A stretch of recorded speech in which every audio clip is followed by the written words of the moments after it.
Hello, in this video I'm going to show you how I trim out the interior of my front door. Right now I have this boring 2¼ inch builder's grade casing, and with 9-foot ceilings it looks too small and it's too plain looking. So what I'm going to do is I'm going to remove this and I'm going to put 2 plinth blocks at the bottom, have some nice wide door casing, a header across the top with a small crown molding. I'm going to make it look really nice. So let's get started. The next step is to remove the door casing. Just score around casing, the caulk and paint seal.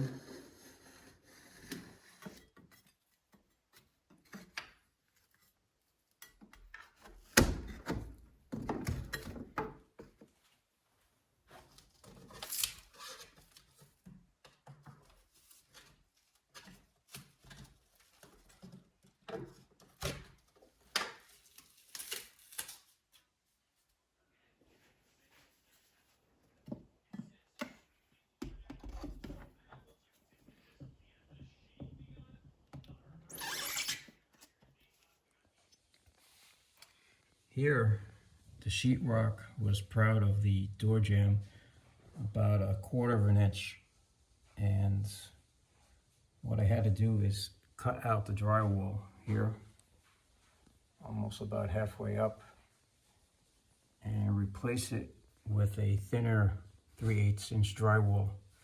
And what I did is I cut along here with my utility knife with a new nice sharp blade, and now the casing will fit recessed into here a little bit, but it will be flush with the jamb. Now you don't have to cut out the drywall. What you can do is just cut it like I did, and then you can beat it down with a hammer. Just put like a piece of scrap along here, and you can just hit it down until you have enough room so that your casing can fit flush with the jamb. Okay, the first step before installing anything is to mark out the reveal. And the reveal is simply where this space along here, where the molding will sit on the jamb. So what I did is I took my combination square and I set it to 1/4 inch, and I marked out around the jamb. So that's where my casing will come up to. And I chose 1/4 inch because I don't want the casing to interfere with the hinges. These are the plinth blocks. One goes on the left, one on the right at the bottom. So this will go here. And then the casing will go on top of that. This is the casing I'm going to use. And I have my 1/4 inch reveal. But now I have to cut back the baseboard so I can fit the plinth block.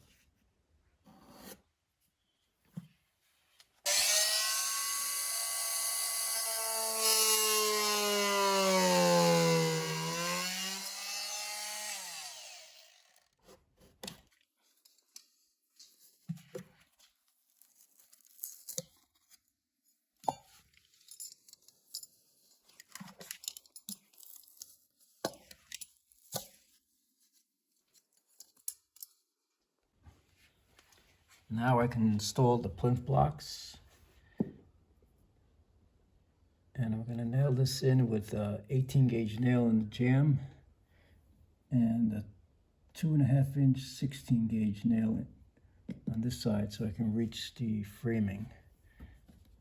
Just to line it up on my reveal 1/4 inch.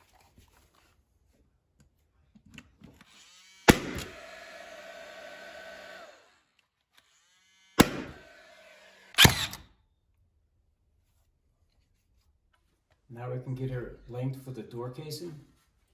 Put it on top of my plinth block. Line it up with my reveal. And I just marked the top line of my reveal. Just mark it right here. So you want to do both sides because they probably won't be the same length. On this door, the left side is higher than the right. And before you cut this, you want to cut the bottom, the factory edge, recut that so you get a nice clean square cut. I have the casing cut to length. and I cut this detail on both sides with the router. Now I need a length for the header. So I just sit my casing on my reveal line, and then I mark the wall on both sides, and that will give me a length for the header.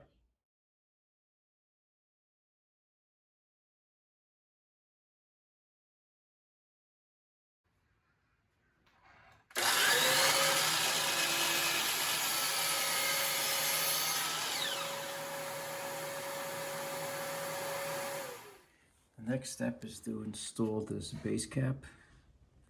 This will go at the bottom of the header. And then I'll have returns around each end. Then I will put this 2 5/8 crown molding along the top, and then it'll be spaced 3.5 inches. The base cap and the bottom of the crown molding the same as the casing. So the next step is for me to cut this base cap and then prime everything. I'm going to cut a return first. First thing I want to do is get rid of this factory rough edge.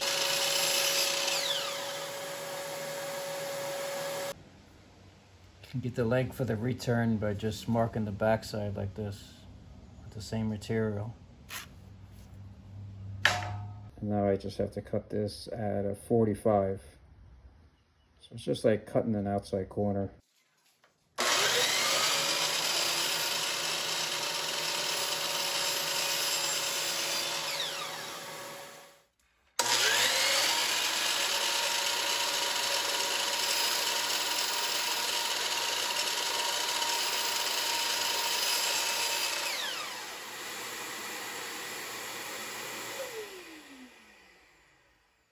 This is one end of the base cap with the return. And just run along. And I just mark the ends. And that's where I cut it for length. This is what it looks like. Cut. The return there. Get the turn on the left. Now I just have to glue these returns on. I'm using this CA glue to glue the returns on.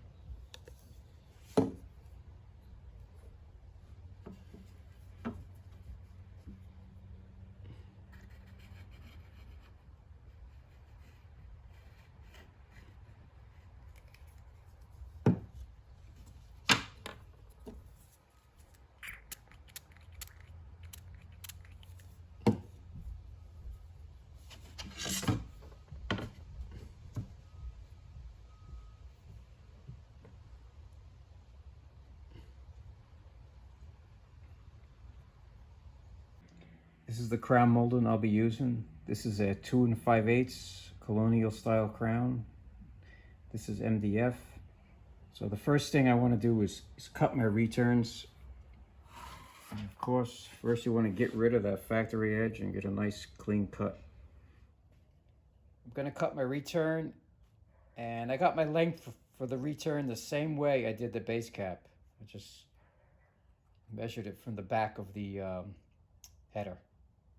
And this clamp is here because this is a little bit warped.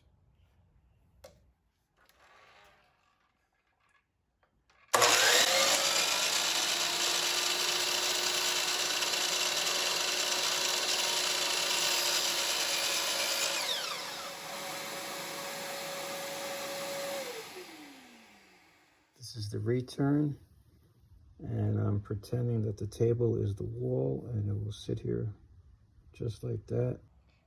This is how the crown molding should be resting against the saw. You have the bottom right up against the fence, and the bottom lying flat on the base of the saw.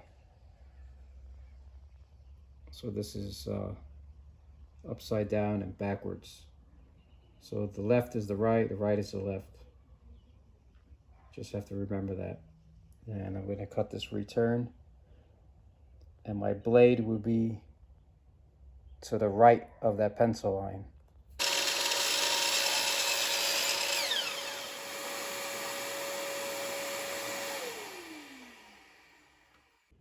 All right, this is the next cut. And this side, I don't need to measure anything. And you just need to cut that at an outside corner. So this is an outside corner. An outside corner, the long point of the miter is always facing you. If you were cutting an inside corner, this is an inside corner, the long point of the miter would be against the fence. But we're doing all outside corners. This is the next cut, and I marked it the same way I marked the base cap. So this is another 45-degree outside corner. So I just have to do a few more nails to nail it in.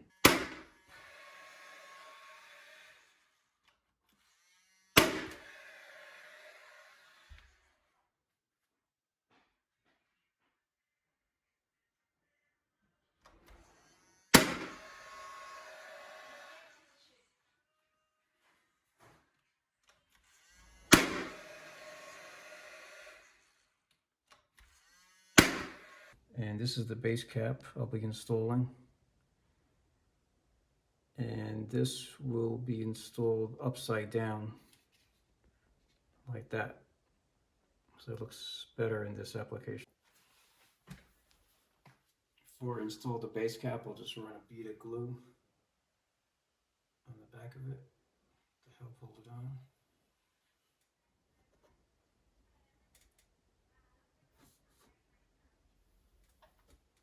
I'm using a scrap 1x4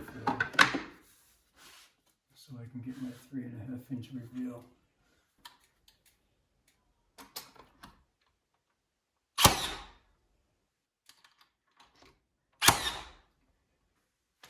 I'm back. It's all done and painted. Let's take a closer look at this.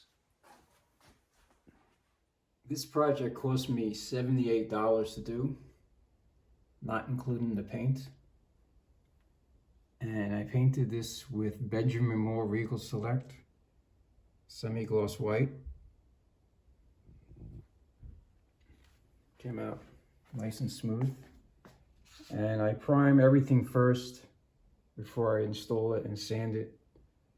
This way there's less dust in the house. And the casing I made by cutting a cove detail with a router. And I stopped 4 inches from the top and 4 inches from the bottom. And if you want to know how I did this, just put it in the comments. I'll make a video about it. So let's go over the construction again. At the bottom is 2 plinth blocks.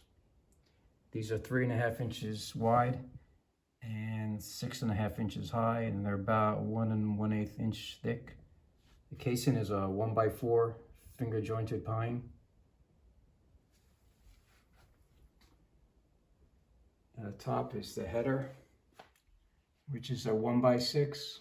That's 3/4 of an inch thick and 5.5 inches high or wide. And at the bottom of that is a base cap that's installed upside down. It's originally meant to go on top of a baseboard. And at the top is a 2 5/8 crown molding.